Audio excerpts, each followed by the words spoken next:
Hello to all. Today on this collective talk of ways of seeing, I will be speaking on changing context of objects in museums. The art and artifacts that we see in museums today were once part of a variety of geographic locations and cultural settings, completely different from where they are set in present times, created for their unique purposes and functions. But when we see them in museums today, do we look at them as those same objects as they once were, or do we look at them with wonder and interest for the knowledge of history and culture they would likely give us? These carefully curated arts and objects standing on the pedestals of museums are there for the purpose of telling stories of our histories, past cultures, the evolution of art and crafts, giving us a view of how things once were and still are. These objects, ranging from paintings to sculptures, textiles, ceramics, manuscripts, and others that are part of the permanent display in art museums, are placed in clusters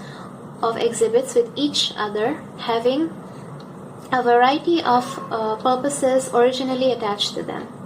But in these public institutions, they come together to be presented, mostly categorized according to chronology, geographical locations, schools of art, or according to their medium or material in massive galleries. In such a process, the objects lose their initial context to a certain point and are repurposed as tools for communicating information and as markers to create a narrative telling us how art evolved in a community or a region. So what happens is that the purpose and functions of the objects become secondary, while major attention is given to the part it played on past artistic traditions and its formal aesthetical properties.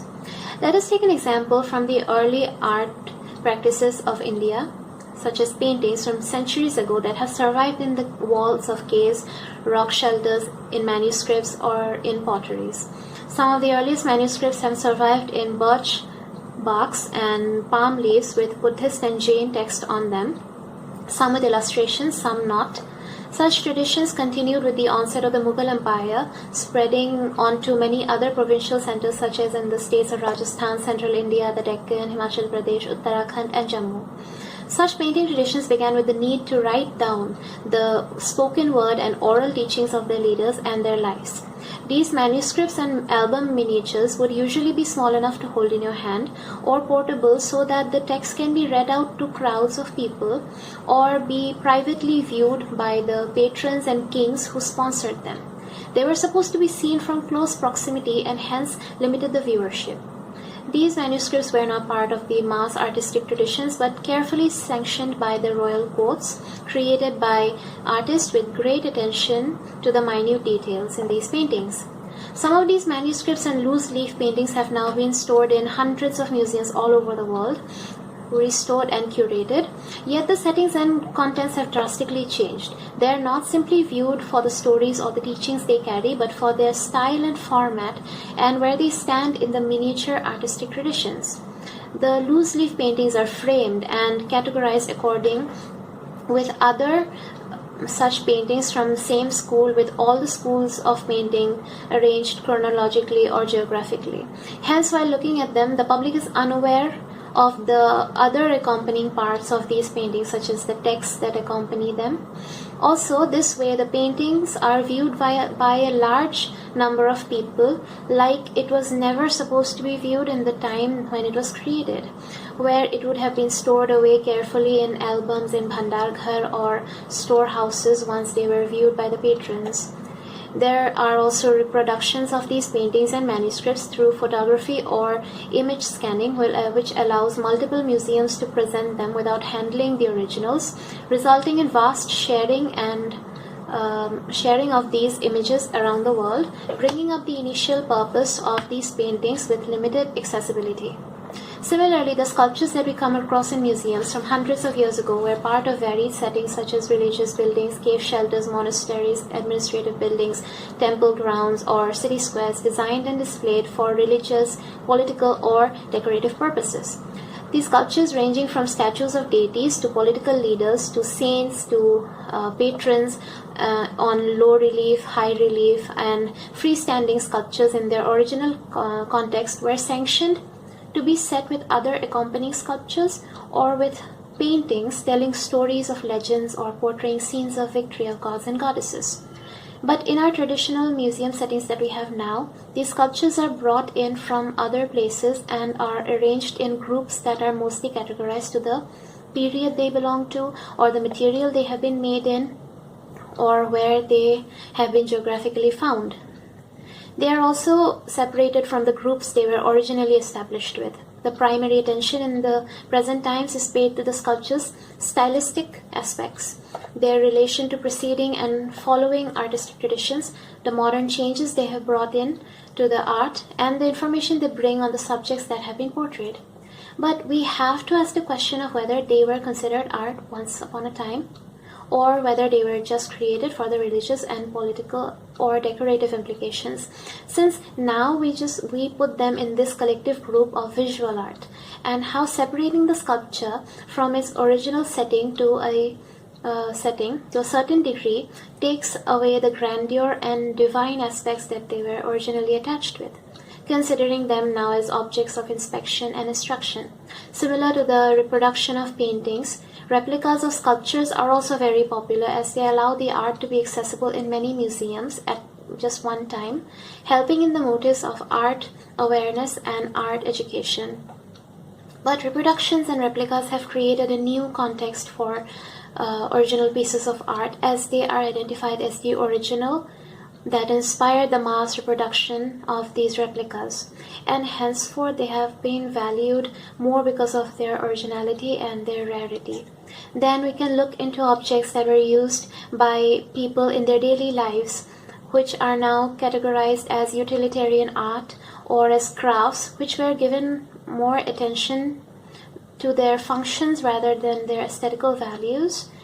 And they give us insight on the kind of materials people used in the past and how developed their skills were, and where they stand in the evolution of art, or as cultural symbols of a particular society, while we don't pay so much attention to the purposes that they were used for.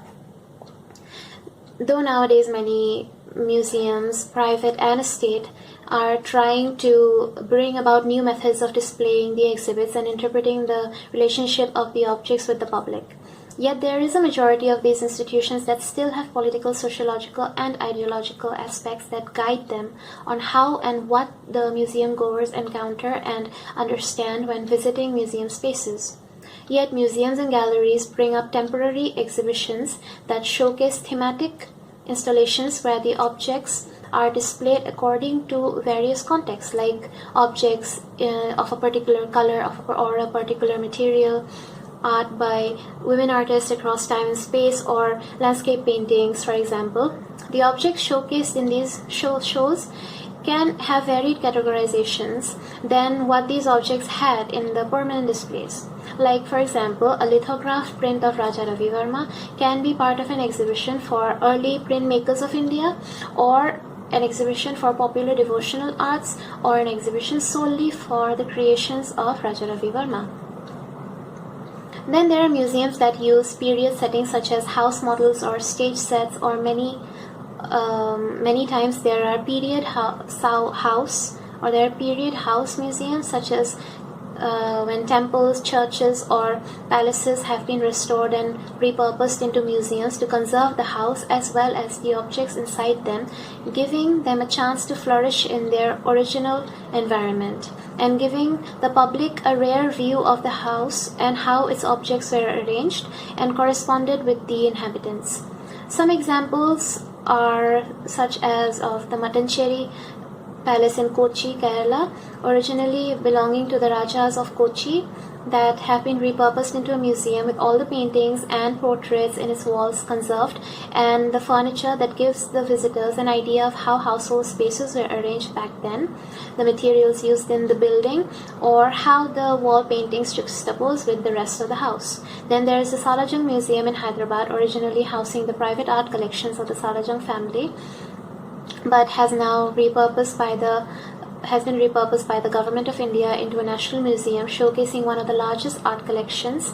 housed in vast galleries, presenting art in its original place where they were once part of. perhaps due to reasons such as availability of large gallery spaces, while also making use of the grand architecture of the building, giving hints to museum goers of the wealth and the luxury once owned by the Nawabs of Hyderabad. Therefore, transparency in museum practices allow the visitors to ask questions regarding on what and how the objects are collected for the collection, as well as bringing a better understanding on how the museum context shapes the meaning and interpretation of the objects. Thank you.